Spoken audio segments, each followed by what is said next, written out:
Welcome to the Etheria TechCast, where we bring you all things science, engineering, technology, and innovation.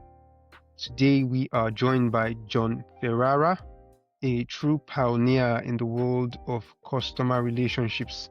He's the founder and CEO of Nimble, an award-winning CRM, but his journey started decades earlier as the co-founder of GoldMine, one of the very first CRMs for small businesses. After seeing a market shift, he identified a gap and he built Nimble from the ground up, a simple yet powerful platform that integrates seamlessly with the tools we use every day. In this episode, we'll dive into the evolution of CRM, the art of building software people genuinely love, and what it takes to innovate across different technological eras. So, John, welcome to the show. It's my pleasure to be here with you and your audience of STEM focused entrepreneurs. And I really believe that we grow when we help other people grow. So I hope that through this conversation that we have over the next period of time, that people find some nuggets that they can take away and find ways to accelerate their growth and journey towards their dreams. Great. I'm excited to have you here. So, let's dive in, John. You are a rare founder who has pioneered not one but two foundational CRM companies, GoldMine and Nimble, across different technological eras. So, what's the core philosophy about customer relationships that has remained constant for you from the 90s or till today? Well, that's a great question, Ezekiel. I think the constant for me is that the root of CRM are relationships. That's why they call it customer relationship management system. They're there to manage relationships. And the heart of relationships is the contacts that you're connecting with to achieve the goals you're trying to achieve. And so the heart of CRM is contact management. Well, what is contact management? Contact management today, if you think about what people use Outlook for or Google Contacts, email, and calendar, it's an email productivity system centered around contacts that you can manage who you're connecting to, what happened, who did it, what's going to happen, who's going to do it. And when I founded GoldMine, there was no Outlook. So we built the first networkable contact tool, contact manager on the market that was networkable. And these are all like early foundational changes in the way that we work in businesses, because when we founded GoldMine, the majority of business people manage relationships in spreadsheets and with something called a day timer. A day timer is a leather-based organizer that you would put in your suit jacket pocket, because back then in the 90s, people wore suits in business. And in it was your contacts, your to-dos, your calendar, and that's how business people, salespeople rolled. They didn't have Outlook or Salesforce or CRMs or Salesforce automation. And so I came up with the idea of GoldMine because I struggled as a salesperson to manage my contacts and achieve my sales goals. And because management didn't give me any tools, I had to go find them. And I couldn't find a tool that integrated email, contact, and calendar and sales and market automation. What I wanted was something that unified my whole team, not just in the district office where I worked in Dallas, Texas, but all the district offices back to corporate. So all of us would be on one page and one team. And I couldn't find it. So I quit my job and founded Goldline. That's a fascinating journey. So let's talk about the technical evolution. So building gold mining in the era of desktop software versus building Nimble as a cloud native SaaS platform. What was the most profound shift in your engineering and architectural mindset between these two ventures? Well, you have to remember that back in the gold mine days, people made applications that ran on a single PC or server. And so it was an executable that ran in back in those days in DOS and later in Windows that you would put on the server, and then the PC would access that application and run it. And so if you have GoldMine, which was an executable, a Windows executable, sitting on a server, then any user from their PC can access the shared drive and run the application. So it was a single executable that ran on off a file server. And so Goldmine was written by my co-founder Elon, and so we only had one programmer the first 6 years of the business because he was able to. I wouldn't say 6 years, but the first period of say 5 years. Um, One person was able to write the whole application because he developed it in a database development environment called DBase, which was one of the early database systems that was in the marketplace.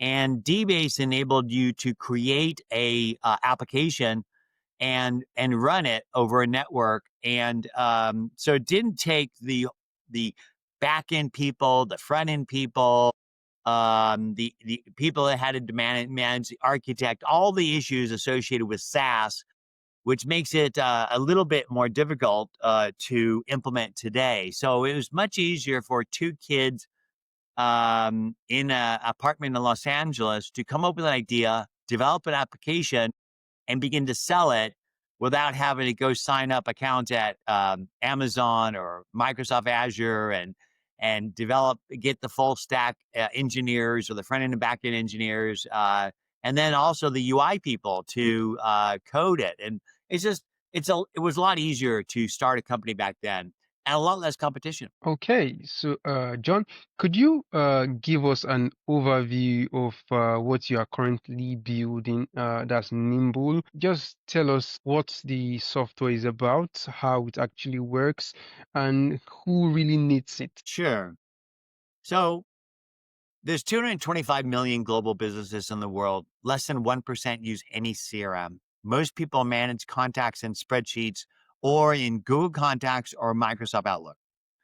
And the reason why they don't use CRMs today is that they're not really built for managing relationships or the customer facing business team member. They're built for management, control, and reporting. So today, CRM, even though it stands for customer relationship management, it should stand for customer reporting management because really it's designed for managers to keep the finger on the pulse of the business and the hand around the neck of the salesperson. The reason they call it Salesforce, you have to force salespeople to use it. My background doesn't come from CRM per se.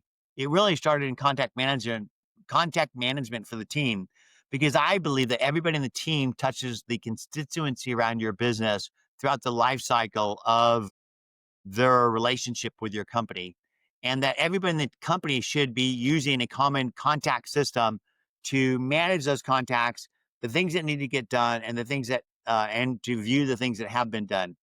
When you call American Express, they know who you are. They know who you talked to last time, and they know what they're supposed to do. That's because they use systems and processes to do that.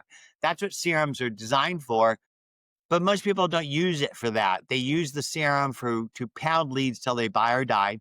They use it for sales and marketing people. And the rest of the company runs on spreadsheets. But the rest of the company is touching people daily.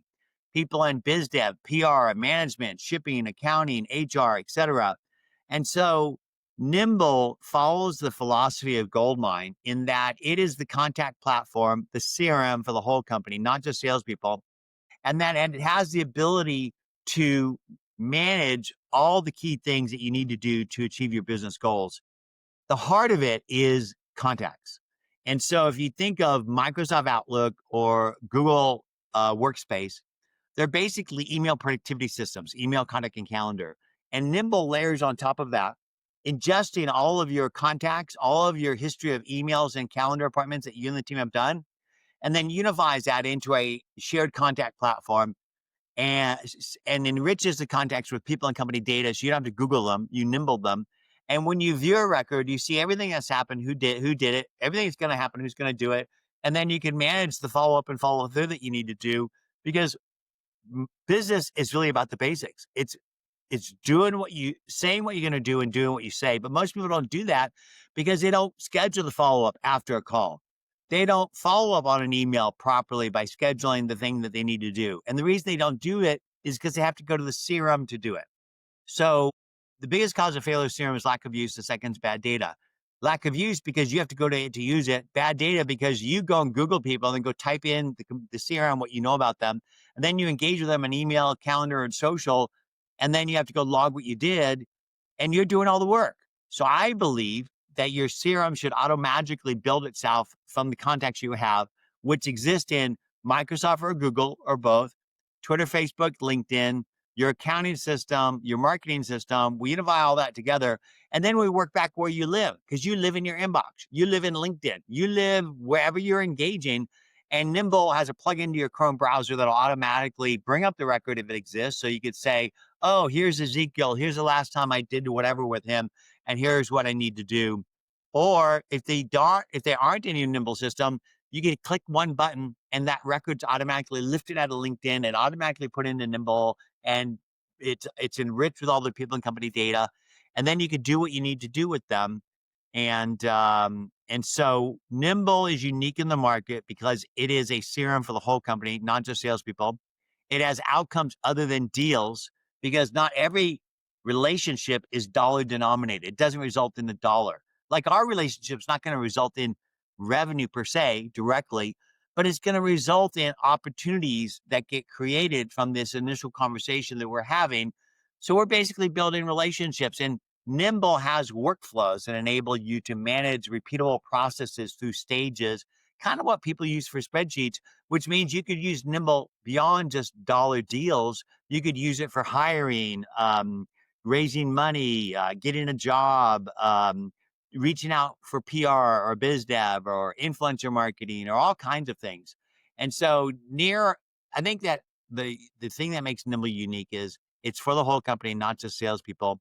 It automatically builds a database and then works with you where you live.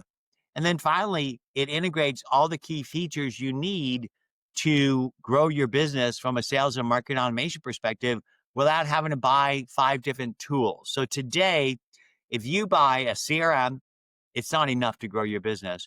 You need to go out and buy some type of tool to do lead enrichment like Zoom Info. You have to buy a tool to scrape leads out of LinkedIn like Apollo, to do sequence outreaches by your sales reps like Outreach.io. And you need to buy a tool to organize your LinkedIn prospecting like LinkedIn Sales Navigator. In addition to that, you need to buy email marketing to be able to capture leads from your website, put them on a drip track to nurture them till they're lead qualified. And all the tools I just talked about are $100 to $200 per month per rep. You get all that in Nimble for $29 per user per month. And so Nimble is powerful, affordable, without the cost complexity of traditional CRMs. Okay, that's really insightful, dear John. So let's talk about the gap you saw in the market for small businesses. So, technically, what are the specific scaling challenges or feature trade-offs you had to make when building a CRM specifically for this segment, as opposed to building for the enterprise from day one? Well, I think the thing that caused me to get back in the CRM business after having sold GoldMine when I was 40 years old and retiring for 10 years and spending 10 years raising 3 children is my children got out of school. They grew up enough to go to school. So I had time on my hands.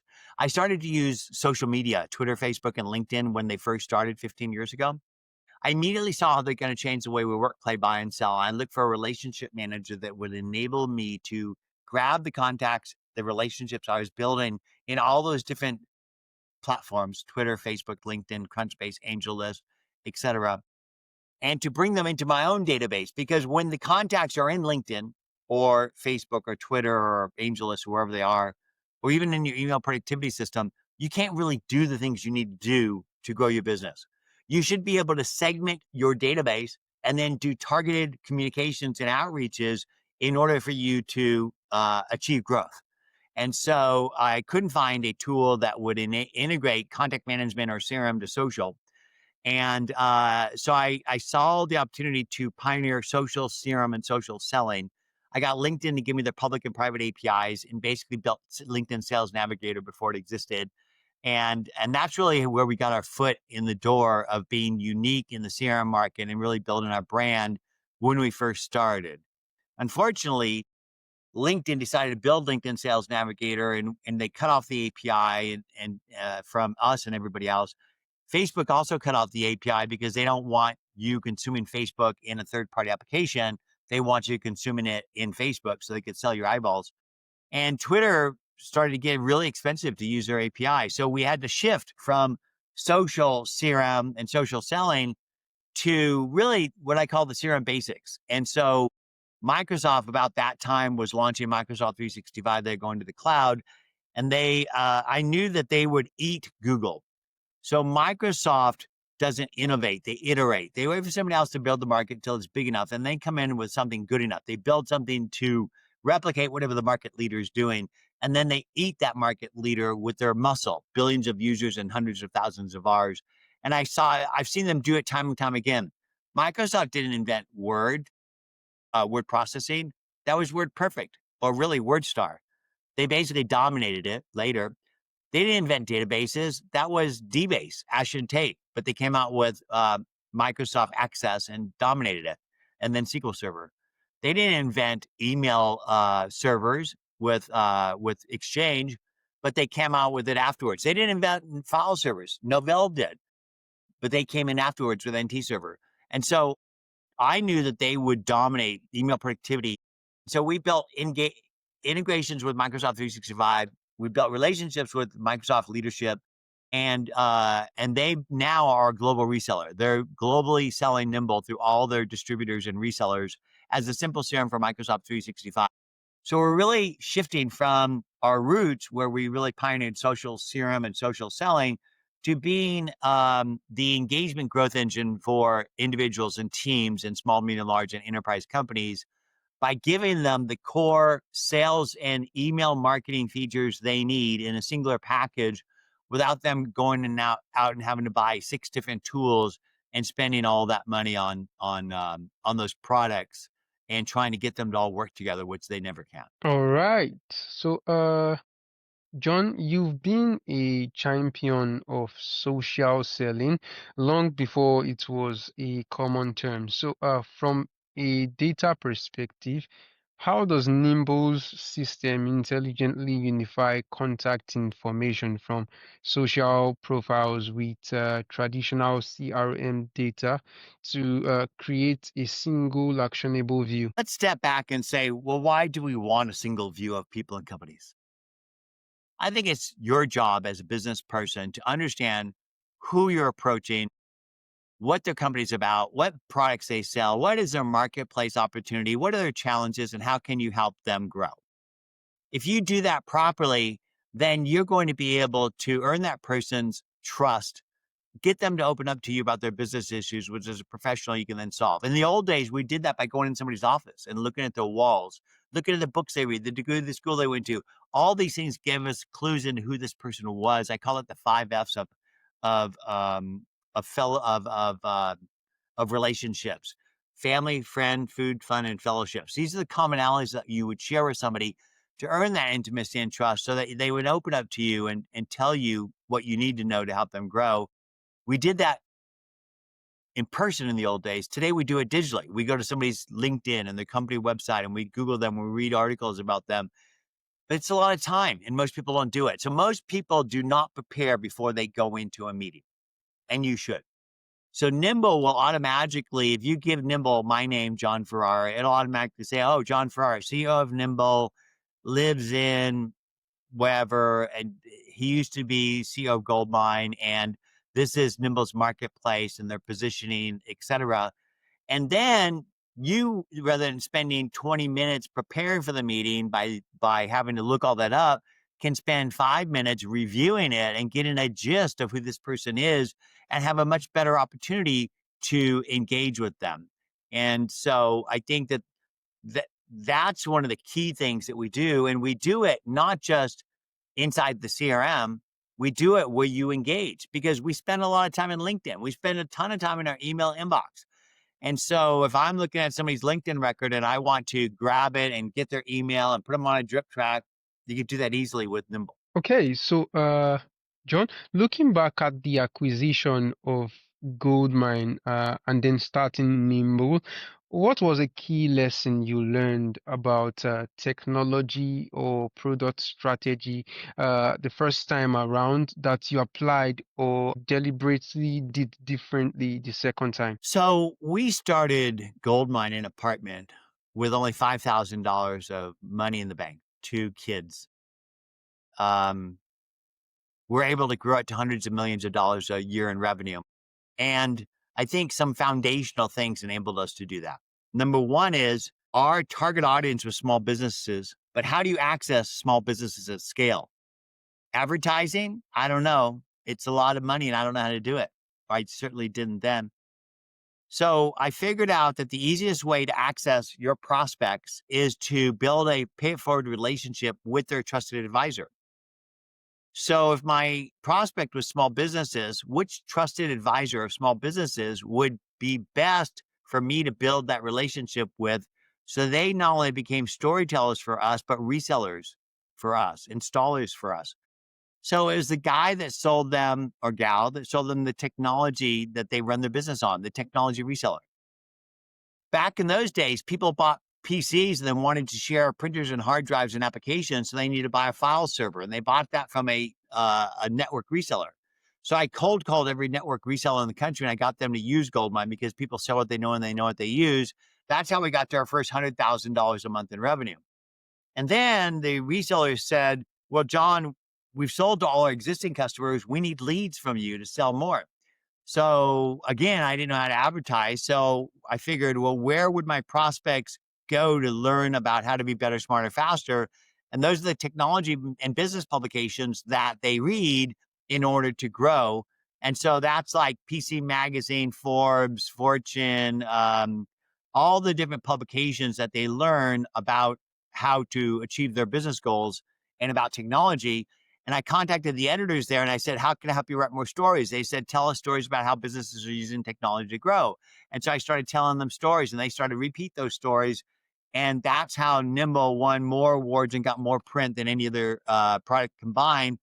And that got us to the next, say, $1 million a month. And then Microsoft came in and they basically came out with Small Business Server and they were going to eat Novell. And they said, "John, we want you to help us sell Small Business Server." And that Small Business Server was NT Server, SQL Server, and Exchange Server. So basically a database server, email server, Exchange, and a file server, NT Server. And so I said, "Well, yeah, we'll do that," because our customers were saying DBase is too small of a database for billions of records. IMAP and POP are not secure email transport, and Novell is not a great file server for the enterprise. And so we integrated Microsoft Small Business Server, and Microsoft pushed the crap out of us, and we helped them sell Small Business Server. Our customers were able to scale bigger because of the technology that Small Business Server provided them to scale. And our resellers made $10 every GoldMine dollar because they were selling not just GoldMine, but all those other products and services, NT Server, SQL Server, Exchange Server, and all the training and setup, et cetera. And so that's how we got to $100 million a year in revenue. So fast forward to Nimble, I used these learned lessons when I launched Nimble to get the word out, because how am I going to tell people why they need social CRM and social selling, and why a CRM should be for the whole company, and why the CRM should work with you, not just in the application, but inside of your LinkedIn or your inbox, et cetera. And so I couldn't just tell that story to prospective small businesses. But if I identified their trusted advisor, influencers in social sales and marketing, the influencers in and around the areas of promise of our products and services, and our product was going to make them better, smarter, faster at social sales and marketing. If I found the influencers of my prospects in social sales and marketing, and I got them to use Nimble, they would recommend it and maybe even sell it. And that's what they did. So that's how we built the initial brand. And then we initially layered on top of Google as our email productivity suite, because Google was the only cloud email productivity suite when we started 15 years ago. Uh, about 8 years ago, Microsoft came out with Microsoft 365. And I knew, because Microsoft ate Novell with Small Business Server, that they would eat Google with Microsoft 365. And when I say eat, they will basically dominate it. And today that's happened. So there's literally billions of Microsoft 365 customers, and it's probably 50 to 100 times as big as the Google Workspace market. And so we've been able to scale, replicating many of the foundational learning things we learned of entrepreneurship with GoldMine in today's world with Nimble. Now, it's not all the same. Back then, I had one programmer building an application. Today, we have 20, and it's much more complex. And today, the market is much more crowded. And so there are things we have to do differently, but there are many lessons that we have applied and replicated. Okay, that's really insightful there. So, John, as a CEO who is deep in the product, so how do you balance the long-term technical vision for the platform with the immediate practical feature requests from your customers? I really believe that when you lean into your customer and really understand their journey in their businesses, the challenges that they face, as well as how they're using your product, where they're succeeding and where they're struggling, that you really can iterate and refine it so that it's more closely aligned to their needs, and makes it much more sticky, and get you that product market fit that you need. So I spend a lot of time using the product myself. I believe in eating your own dog food. We use Nimble ourselves, but also I spend time with the customers. I get on the customer support phone and I talk to customers, and I get to know them, and through that learning, we then apply it to the product. Now, our customers are not going to necessarily see the future and tell us what they need 5 years from now. And so that's what I spend my time doing, is living in the current time, taking the lessons from my past, taking my synthesis of where I believe things are going, and building for it. And that's why we built AI sales and AI marketing into Nimble. That's why we built the plugin to Chrome to work everywhere you're working. That's why um, we have built the ability to do things other than deals in Nimble, which is the workflows. And so I think you have to blend your own vision of where you see the market going with the reality of where your customers are today and what their challenges are immediately in front of them, to be able to make sure that you're iterating the product market fit by a blend of vision and true customer needs. So that was really insightful, John. So for the aspiring SaaS founders listening, what is a non-obvious piece of advice about building a B2B tech company that you wish someone had told you before you started GoldMine? I think fail early and fail fast in iterating your product market fit. That's the most important thing that you want to do with your product, um, because you don't want to begin to accelerate when the airplane doesn't have the wings bolted on quite right, right? So you want to build a minimally viable product, iterate with your customers, and begin to find not just your product market fit, but who your real customers are going to be. And I don't think an entrepreneur should spend 5 years building a product and then releasing it, right? You don't spend even 3 years doing that. I think you spend 6 months, 3 months building something minimal, and then iterating with your customers. And I'll tell you a story. There's a company called Cornerstone On Demand. They're like a $6 billion company here in Los Angeles. And they started out as a e-learning company. So they basically built like a Lynda learning system platform, and they were selling space on it. So you as a trainer uh, could uh, could host your training materials on their site, and people would then pay to learn whatever you were selling. And they were doing okay. They were venture funded, and their VC weren't happy with them because they weren't hitting the growth they needed to. But there was a small niche of enterprise customers that were adopting their product. And what they were using it for was to put their HR learning stuff in the cloud for training employees. So historically, they would build their own enterprise servers and have to build the enterprise software to manage the learning software for their employees. But by putting it in the cloud, they were able to save money on all the equipment and management, et cetera.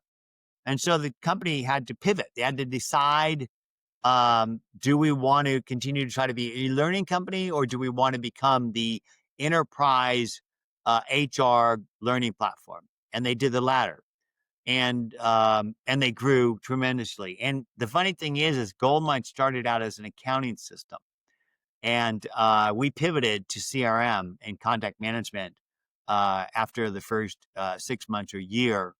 And sometimes you need to make those choices and take chances to have real success in life. Wow, that's a wonderful piece of advice there. So, looking at the future, what emerging technology are you most excited or cautious of for its potential to reshape the CRM landscape yet again? So I think everybody is really enamored with AI, right? It's powerful, it's exciting, and also automation, right? Like, building a drip track and pounding the crap out of people. But I think both things can be abused, and I think that the more digital we get, the more human we need to be. And if you want to stand out from the crowd, I think that your humanness and your desire to serve others, to help them grow, will set you apart in life. And I think that nobody likes salespeople. They don't want to buy from salespeople. They don't want to be sold. They want somebody who's interested in helping them achieve their dreams.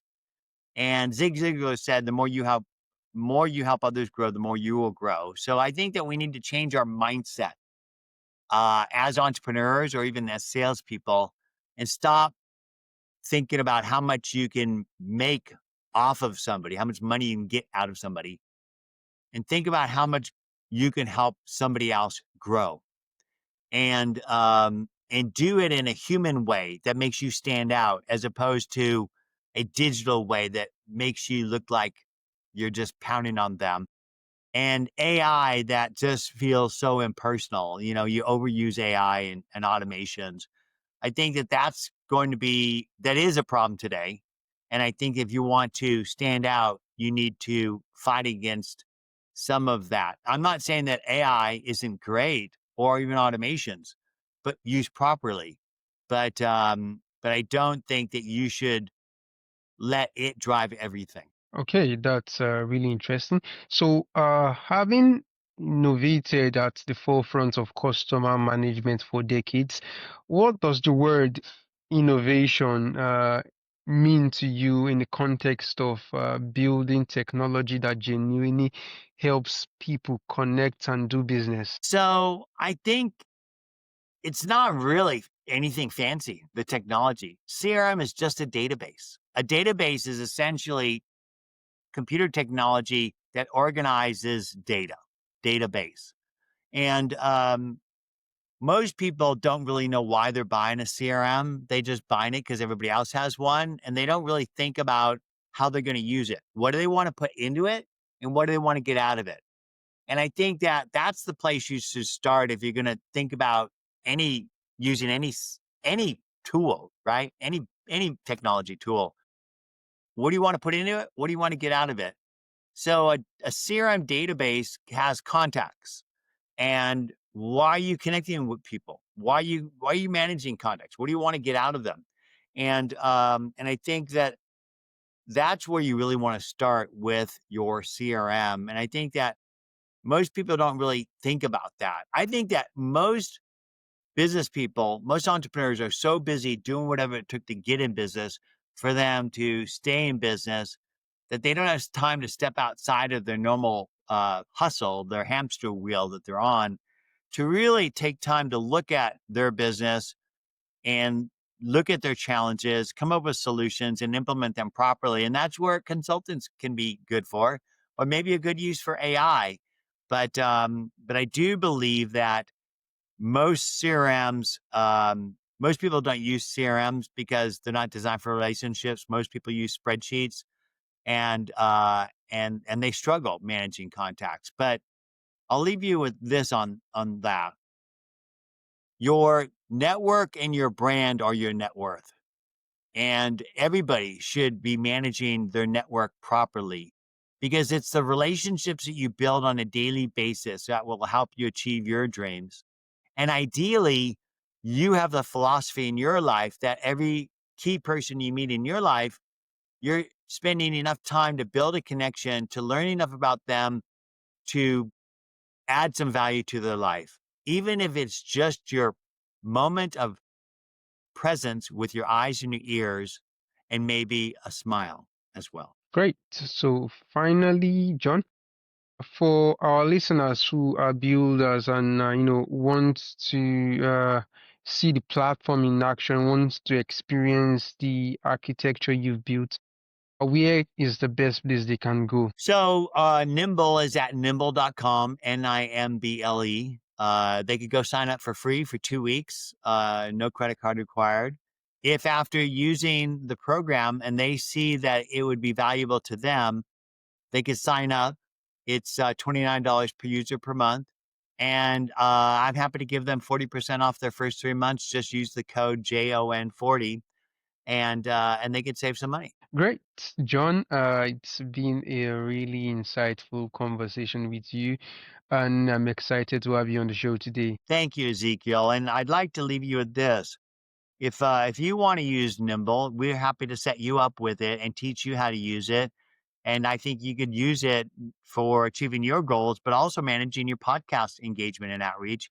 And we could teach you how we use that Nimble at to do the same.